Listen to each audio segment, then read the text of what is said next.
Join कैसे करना है, कोर्सेज कौन कौन से हैं पर्टिकुलरली, और हम हेल्प किस चीज़ में करेंगे इनकी कोर्सेज के लिए। जैसे मैं वेजिटेरियन हूँ, प्योर वेजिटेरियन। तो सर जैसे कई बार अगर वेज खाना खत्म भी हो गया या कुछ ऐसा होता है क्या शिप पे कि वेज लोग सर्वाइव ही नहीं कर पाते। Welcome everyone. ये हमने आज इनिशिएटिव लिया है यूट्यूब के लॉन्ग फॉर्मेट में जाने के लिए भी। ठीक है, तो स्टार्ट इंट्रोडक्शन से कर लेते हैं। मुझे तो आप ऑलरेडी जानते हो। ठीक है, मेरा नाम ललित शर्मा है और मैं टॉम प्लेस्ड हूँ। ये मेरे साथ दो दिग्गज बैठे हुए हैं। ठीक है, ये अपने बारे में थोड़ा इंट्रोड्यूस कर देते हैं आपको। हाँ जी, थोड़ा बता दो आपके बारे में। हेलो एवरीवन, मेरा नाम वरुण है और मैं रिसेंटली एमिट से पास आउट हुआ हूँ। मैंने बीएससी नॉटिकल साइंस करी है and I got placement in the awesome thong shipping the first year. तो अभी बहुत जल्द मैं ज्वाइन करने वाला हूँ शिप पे। तो अब आज आपसे बातें करेंगे शिपिंग के बारे में कि कैसे चलता है सब, और आपकी जितने भी डाउट्स हैं उसको क्लियर करेंगे, और जितना हमें नॉलेज है वो आपको बांटने की कोशिश करेंगे और आपके भी डाउट्स क्लियर करें। आपके डाउट्स क्लियर करेंगे। Hi, I am cadet Vikram Singh. मैं भी एमिट से पास आउट हूँ। मैंने भी बीएससी नॉटिकल साइंस ही कर रखी है। I am placed in synergy. तो वैसे तो ये मेरे खुद के डाउट्स हैं जो मैं सर से आज पूछूंगा, और बहाने से सर कहते हैं हम शूट कर लेंगे, तो उसके साथ ही आप सबके भी डाउट्स क्लियर हो जाएंगे। तो सर जैसे कई बार अगर वेज खाना खत्म भी हो गया या कुछ ऐसा होता है क्या शिप पे कि वेज लोग सर्वाइव ही नहीं कर पाते। नहीं, शिप पे वेजिटेरियन तो हमेशा रहेगा ही रहेगा, हाँ सर। क्योंकि ब्रेकफास्ट में, लंच में, डिनर में आप कितना ही नॉन वेज खा लोगे, है ना। तो चाहे वो फिलिपिनो हो, क्रोएशियन हो, चाहे इंडियन हो, पाकिस्तानी हो, कोई भी नेशनैलिटी हो, तो उसको खाना तो कुछ ना कुछ तो वेजिटेरियन खाना ही है ना। हाँ सर। तो अभी शिप में काम कैसे होता है कि जब भी खाना हम लोग किसी कंट्री, एक कंट्री से दूसरी कंट्री जा रहे हैं, हाँ सर। तो जैसे खाना है वो हम लोग 40-45 डेज का स्टॉक मेंटेन करके चलते हैं। ओके। अब मान लो कि हमने इंडिया में जाना है, हमें पता है इंडिया में सीजनल फ्रूट्स मिल जाते हैं। Yes sir. ठीक है, तो हम लोग 10-15 दिन पहुंचने से पहले हम लोग अपना पीएमएस में रिक्वेजिशन रेज कर देंगे कि हमें ये चीज़ें चाहिए। Yes sir. तो वो 30-45 डेज का हम लोग स्टॉक मेंटेन करते हैं, वो वाली आइटम्स का जो कह लो कि ब्रीदेबल आइटम्स होती हैं, जहाँ जो खराब होने वाली आइटम्स होती हैं। जो खराब नहीं होती, जिसका शेल्फ लाइफ बहुत ज़्यादा है, वो तो चाहे 6-6 महीने का स्टॉक मेंटेन रहता है। जैसे राइस खराब ही नहीं होता। ओके। ठीक है, फ्लोर, आटा खराब ही नहीं होता, तो वो तो हमेशा रहेगा मतलब सर वेज सर्वाइव कर सकता, कोई ऐसी आराम दिक्कत है से। नहीं। अभी ब्रेकफास्ट में आपको ब्रेड बटर मिल्क तो ऐसा खुले में बटेगा, ओके। लंगर जैसा, तो आप वो तो ले ही सकते हो। पर क्या है, एक ही चीज़ बार बार खा के मतलब थोड़ा बोर भी होता है। हाँ तो वहाँ पे इडली मिल जाएगी आपको, सांभर मिल जाएगा, ठीक है, पोहा मिल जाएगा। पर वो वैसा वाला, अगर इंडियन कुक है ना, तो मजे ही मजे। आजकल कंपनीज क्या कर रही हैं कि कुक्स को ट्रेन कर रहे हैं इंडियन फूड बनाने के लिए ओके। और इंडियन टेस्ट डेवलप करने के लिए। तो मैं खुद भी एक प्योर वेजिटेरियन हूँ। अगर मैं सर्वाइव कर पा रहा हूँ तो कोई भी सर्वाइव कर सकता है। हाँ सर। मतलब सर्वाइव किया जा सकता है, इतना कुछ नहीं है। कोई लोग बोल रहे थे आजकल कि तो वैसे कोई प्रॉब्लम नहीं है। सर्वाइव किया नहीं जा सकता, जो वेजिटेरियन बंदा वो खाएगा ही क्या। हमेशा हमेशा शिप पे जाके हर किसी के साथ आपका अच्छा बॉन्डिंग होना चाहिए। हाँ सर। उसमें से एक जो है बंदा, वो चीफ कुक है। तो चीफ कुक के साथ अगर आपकी अच्छी बनती है तो मजे ही मजे। तो वो आपको स्पेशल भी बना के देगा। सर ऐसा भी होता है क्या कि अगर मैंने देखा एक दो रील्स में हाँ, कि जो ऑफिसर्स फ्री रहते हैं वो खुद जाके गैली में बना रहे हैं अपने अपने खाने के लिए। ऐसा अलाउड नहीं है। हाँ। मतलब आप जब गैली में खाना बनाते हो तो उसमें भी आपको सेफ्टी लेनी पड़ती है। ठीक है, मैंने देखा बहुत बार, वो जो ओवन होता है, हमारे घर वाला ओवन नहीं, वो तो बड़ा ओवन होता है, उसके अंदर से अगर आपने कुछ चीज़ें निकालनी है तो सेफ्टी ग्लव्स है, पहन के निकालोगे तो ही अच्छे से निकलेगा, नहीं तो निकालते टाइम ऊपर हाथ टच हो गया ना, तो जल जाएगा। जल जाएगा पूरे का पूरा।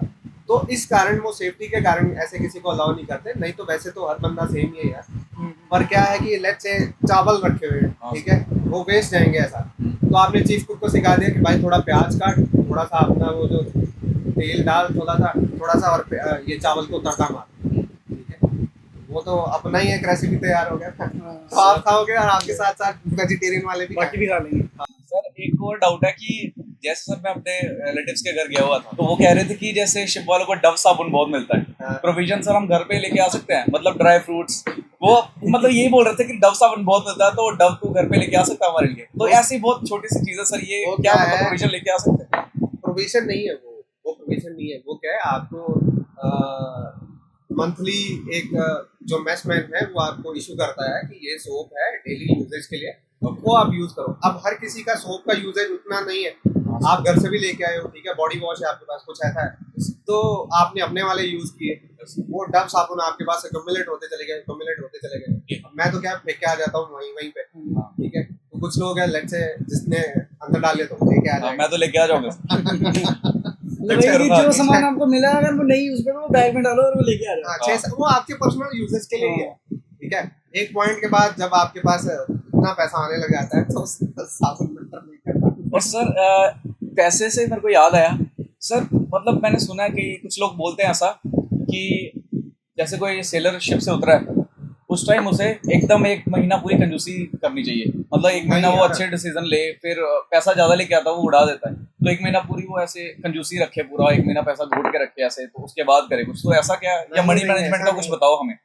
ऐसा नहीं है, अब हर किसी की अपनी फैमिली है, हर किसी का अपना पैसे का यूजेज है। कोई अगर ऐसी फैमिली है जिसके पास लेट्स से कि पैसे उतने ही नीड में है, बैर मिनिमम नीड है, तो अब उसमें से एक उनका जो बेटा या बेटी है वो ऑन बोर्ड जाती है, वो पैसा अर्न करके लेके आती है, पेरेंट्स को देने की जरूरत नहीं है, ठीक है, तो वो अपने ऊपर खर्च करेगा ही ना।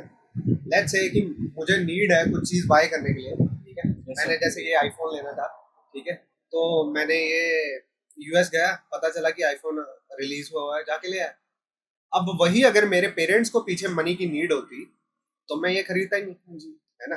तो it depends upon the situation of your family also, आपकी सिचुएशन के ऊपर भी। अब किसी फैमिली में ऐसा हो सकता है कि भाई तेरे पैसे जो आ रहे हैं तू देख उसको क्या करना है, बट ऑन एन एवरेज या ऐसा एक सजेशन दूं तो वो ऐसा है, कुछ भी तब तक नहीं लो जब तक आपको नीड ना लगे, ठीक है। जिस चीज की आपको डायर नीड है वो तो लेनी चाहिए, है ना। अगर आप ऐसा सोच रहे हो कि इसकी कॉस्टिंग बहुत है और वो सोच के आप कोई चीज नहीं लेते, तो उसके साथ जो आप काम करने वाले हो वो भी तो नहीं होने वाला ना। हाँ, वो तो है ना।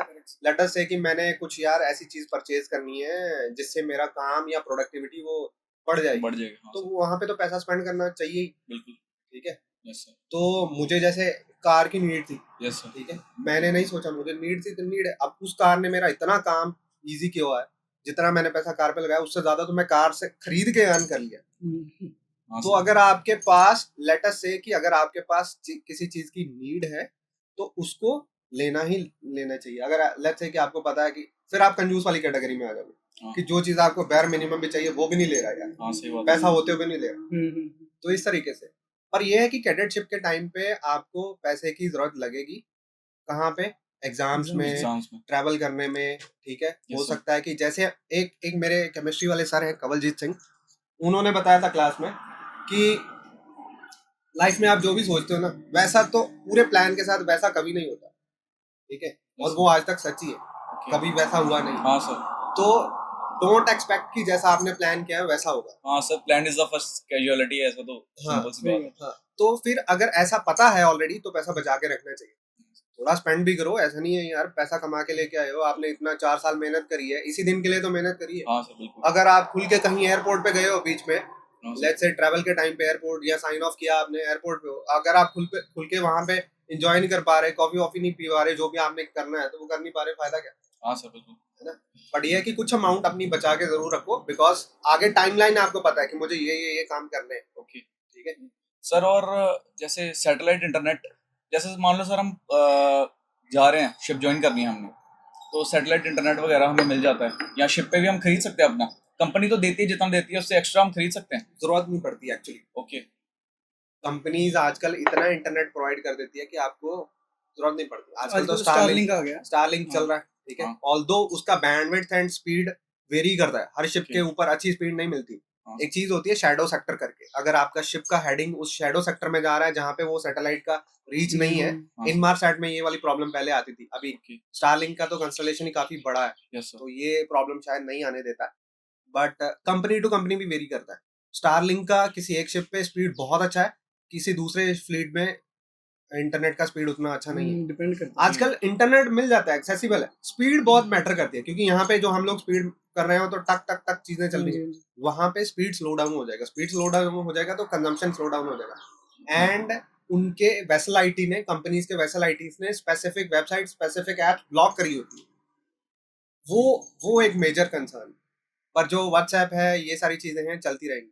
बहुत बहुत सारे लोग मेरे साथ एग्री करेंगे, जब भी हम लोग शिप पे जाते हैं तो सम टाइम एक वीडियो कॉल भी नहीं हो पाता। ओके, हाँ सर। वीडियो कॉल भी नहीं हो पाता, बहुत प्रॉब्लम है, बहुत सारी शिप्स पे ये प्रॉब्लम है। But over the period of time ये प्रॉब्लम एस्केलेट हो जाएगी। और अभी तो इंटरनेट का एरा है यार, अगर एआई को यूज करना है तो इंटरनेट नहीं होगा तो एआई क्या वहाँ पे मर जाएगा वहाँ पे। तो हाँ सर, मतलब किसी न किसी तरह से कम्युनिकेशन तो चलता ही रहेगा, ऐसा नहीं आराम है से, जैसे पहले आराम लोग से। बोलते थे और कि यार आजकल प्रोडक्ट टैंकर्स तो हर 15 दिन में एयरपोर्ट पे लगा हाँ रहता है। जी, तो मेरे पास एयरटेल का सिम है, मैं एयरटेल का रिचार्ज कर लेता हूँ। ओके। ठीक है, भाई को एक मैसेज ड्रॉप कर देगा, रिचार्ज कर दे, 7 दिन वाला वो रिचार्ज कर देता है। अब पता नहीं कितना कॉस्ट करता है वो, अभी क्या है। मतलब वो इंटरनेशनली भी चल जाता है जैसे इंटरनेशनल कि चलता है, कॉल भी आती है, कॉल भी चलती है। अच्छा कहीं पे भी, मतलब अगर हमारा इंडिया का सिम है तो हाँ। कहीं पे भी हम चला सकते हैं ऑफ उसको। Course, of course. अच्छा मतलब इंटरनेशनल प्लान खरीदना पड़ेगा उसके लिए कोई। सर एक और दिक्कत है कि जैसे मान लो कि हमारा कैप्टन हमें थोड़ा हरास करे या कुछ ऐसा, तो हम कुछ किसी को रिपोर्ट कर सकते हैं। जैसे कहते हैं कि सीनियर्स अगर हरास करें या कुछ ऐसा हो, तो अगर कैप्टन ही हमारे साथ ऐसा करना ही लग जाए तो कुछ है इसका? देखो, जो इंजन कैडेट है या डेक कैडेट है ना, यस सर। उनको किसको रिपोर्ट करना होता है? इंजन कैडेट को सेकंड इंजीनियर को, यस सर। डेक कैडेट को चीफ ऑफिसर। तो शिप पे ऐसा बोला भी जाता है कि ये Yes, sir. दोनों इनके पापा हैं। ठीक है, तो लेट्स से कि अगर कैप्टन साहब आपको कुछ बोल रहे हैं, ठीक है, पहली बात तो कोई भी ऑफिसर, जैसे वो अभी आज कैप्टन साहब है तो वो भी कभी डेक कैडेट तो रहे ही है ना, हाँ सर, बिल्कुल वो भी कभी डेक कैडेट थे, बिल्कुल सर। है ना। तो उनको भी पता है कि क्या चीज लगती है। अगर आपको वो कोई चीज बोल रहे हैं, इट मीन्स वो आपके अच्छे के लिए बोल रहे हैं। अगर आप उसको अपनी वो क्या बोलते हैं एटीट्यूड पे ले लो या अपने हाँ उस पे ले लो कि नहीं मुझे तो ये बोला गया, हाँ टू मच भी नहीं, वो एडजस्ट करना है। हाँ पर सर। थोड़ा सा तो बंदे के अंदर टॉलरेंस होना चाहिए, मुझे बोला है मेरे अच्छे के लिए बोला है, मैं बिल्कुल काम सर, करूँ, ये पहली चीजें तो बात। जरूरी है पहली हाँ, ये एटीट्यूड, लर्निंग एटीट्यूड होना चाहिए। ये Let हमने us say. अपने प्रीसी में भी देखा है कि कहीं ना कैडेट्स में एटीट्यूड आ जाता है। हाँ। जैसे हमारे इंस्ट्रक्टर थे वहाँ पे जो हमें एसओटी वगैरह पढ़ाते थे ना, बोसन्स वगैरह, तो वो बोसन्स ने भी कई बार ये बात बताई है कि यार जो ये डीएनएस वाले या बीएससी वाले कैडेट्स आते हैं ना, ये समझ लेते हैं कि यार मैंने बीएससी करी है, मैं बोसन की क्यों सुनूं। पर उनको ये पता नहीं रहता कि भाई उतना तेरा सी टाइम भी नहीं है जितना बोसन का टी टाइम है। हाँ सर, ये बहुत मैंने ये रील्स में बहुत देखा है, मैटर करती है सी टाइम और टी टाइम वाली। सी टाइम और टी टाइम। ये चीज हमें एक बोसन ने बताई थी। कहता है एक अच्छा। बार कैडेट था तो उसने एक शिप करा था, वो सेकंड शिप पे आया मेरे पास। हम्म। तब बोलने लगा कि अरे क्या बोल रहे हो आप, मुझे नहीं पसंद ये, मतलब बनती नहीं थी बोसन से उसके साथ। बोसन बोले, मैंने उसको बोला कि भाई जितना तेरा सी टाइम है ना उससे ज्यादा मेरा टी टाइम हो गया यहाँ पे। हाँ सर, कैप्टन तो भी क्या मैंने बोल रहे बहुत से शिप्स पे देखा है कि कोई बुढ़ा सा कैप्टन हो गया ऐसा बोलेगा जितना तेरा सी टाइम उतना मेरा हाँ, टी टाइम है। वही ये तो। बहुत कॉमन फ्रेज है, यूज करते हैं। कैडेट्स को लर्निंग एटीट्यूड के साथ ही जाना चाहिए कि भाई अगर कोई कुछ बोल भी देना वहां पे गलत, हाँ। तो उसे ऐसा लो कि कोई नहीं यार मेरी गलती है, मैं सीख लूंगा धीरे धीरे। लेट अस से कि अगर कोई एक बंदा सैडिस्ट है, मतलब कि उसको मजा आता है आपको दुखी देख के, ठीक है, तो आपको पता चल रहा है कि ये यार ज्यादा कर रहा है, तो सबसे पहले आप अपने चीफ ऑफिसर से बात करो ना। हाँ सर, ठीक है, बिल्कुल। तो चीफ ऑफिसर से बात करो, सेकंड साहब से बात करो कि सर ऐसा ऐसा है यार, मेरे साथ ऐसा मुझे फील हो रहा है, क्या करना चाहिए, आप मुझे गाइड करो। Yes, sir. This is the legitimate way of escalating things. Chief officer देखेंगे ना, बात करेंगे कैप्टन साहब से, सर मुझे उसने ऐसा बोला यार, क्या ऐसा ही है? ठीक है, कैप्टन साहब और एक वो कोलैबोरेटिवली मीटिंग करेंगे, अगर कुछ ऐसा होता है तो वहीं पे सॉल्व करने का कोशिश करेंगे। लेट अस से तब भी सॉल्व नहीं होता तो देन चीफ ऑफिसर आगे एस्केलेट करेंगे। अगर वो भी नहीं कर रहे, ठीक है, तो then you will get an authority to report it to subsequent higher, जो भी आपका रिपोर्टिंग ऑफिसर रहेगा। Yes, sir. जैसे डीपीए का नाम सुना है आपने, designated person Yes, sir. Assure. Company हर कंपनी का एक डीपीए होता है, Yes, sir. ठीक है, तो आपको ज्वाइनिंग के प्रायर आपको ये सारी इंस्ट्रक्शन दी जाती है। Yes, sir. और डीपीए कब रिपोर्ट करना चाहिए? वो जब सारे नीचे वाले काम नहीं हो रहे। आप डायरेक्ट डीपीए को रिपोर्ट करोगे तो वो ब्रीच है ना, हायरार्की का एक ब्रीच हो रहा है। Yes, ऐसा हायरार्किकल ऑर्डर में चलते चले जाओगे Yes, sir. तो कोई प्रॉब्लम नहीं है। Okay. ठीक है, बट हमेशा जो अपना एक एटीट्यूड है, लर्निंग एटीट्यूड में रखोगे तो कभी कोई प्रॉब्लम नहीं आता है। और सर जैसे आप इंजन साइड से हो, हम लोग डेक साइड पे अभी गए नहीं है शिप पे, शिप को तो हाथ नहीं लगाया अभी तक, जाएंगे। सर मैंने सुना कि इंजन वालों को शोर लिफ्ट बहुत ज्यादा मिलती है, डेक वाले बेचारे जा नहीं पाते, तो वो ऐसा रीजन है है, क्या कुछ? रीजन है क्या sir? कि अब लेट्स से जब शोर लिफ्ट कब मिलेगी, जब जहाज जो है पोर्ट पे लगेगा, Okay. या लोडिंग होगा Yes, sir. या डिस्चार्जिंग होगा। Yes, sir. तो लोडिंग और डिस्चार्जिंग दोनों में जो डेक साइड है उनका ड्यूटी है कार्गो को लोड करना, अनलोड करना, उसका देख रेख करना, पेपर वर्क करना। तो उसमें third officer, second officer, deck cadet, bosun, AB, सारे एंगेज रहेंगे। सब एंगेज रहेंगे। ठीक है, अब लेट अस से कि जो लोडिंग या डिस्चार्जिंग ऑपरेशंस में टाइम मिल पा रहा है, ठीक है, स्लो प्रोसेस है। लेट से टैंकर्स में अगर हम कुछ भी डीजल ऑयल लोड करने गए, उन्होंने बोला कि हम लोग जी लोड करेंगे, लेट से कि पूरे 24 घंटे में 6 घंटे ही लोड करेंगे, तो बाकी 18 घंटे तो फ्री मिल गया ना। अभी हमें पोर्ट से कंफर्मेशन आ गया, तो फिर जो शिप का क्रू है वो प्लान करेगा बाहर जाने का, अगर अलाउड है। इंजन वाली टीम को सुबह 8 से लेके शाम 5 तक ही काम है, उसके बाद वो फ्री है। ठीक है, तो ये एक डिफरेंस क्रिएट करता है, जहाँ पे इंजन जो टीम है इंजन साइड की, उसको टाइम मिल जाता है, वो रोटेशन में फिर जाते हैं। ऐसा नहीं कि हर एक बंदा बाहर जा सकता। कंपनी में रूल होता है कि let us say if second engineer is going out, तो chief engineer has to stay on board. Captain साहब इज गोइंग आउटसाइड, तो chief officer has to stay. अगर दूसरे जा रहे हैं तो दोनों होने चाहिए। ऐसे ही नीचे जूनियर ऑफिसर भी, अगर थर्ड ऑफिसर बाहर जा रहा है, second officer would be there. अगर वहां पे फोर्थ इंजीनियर बाहर जा रहा है, third engineer should be there. ठीक है, मतलब सर शिप को अकेला नहीं छोड़ सकते। हाँ, लेट्स से कोई भी इमरजेंसी आ गई, तो आपको ऑपरेटिंग ऑफिसर्स, नीचे वाले आपको रेटिंग्स एंड सीनियर ऑफिसर्स होने बहुत जरूरी है एट एनी गिवन पॉइंट। और लेट्स से आप बाहर भी जाते हो, if I will be needing you, I will call you, भाई जहाँ पे भी हो छोड़ छाड़ के आ जाओ, शिप पे ये सिचुएशन है, आओ हेल्प करना। और भी सर काफी चीजें अरे हैं, बस फिर साइन ऑफ कर दो, आगे भी कंटेंट चलो ठीक है, साइनिंग ऑफ अगली वीडियो में मिलेंगे। अगली वीडियो में मिलेंगे, स्टे ट्यून्ड। जल्दी अगली वीडियो में मिलेंगे, और ऐसे ही डाउट सेशन हम लोग लेके आते रहेंगे। और रियल मर्चेंट नेवी, ठीक है, if you want to just know real merchant navy या real in depth ground reality चाहिए, तो you can follow us, and आगे जो ऐसे डाउट सेशन है या ऐसे इंसाइटफुल कन्वर्सेशन आपके लिए आती रहेगी।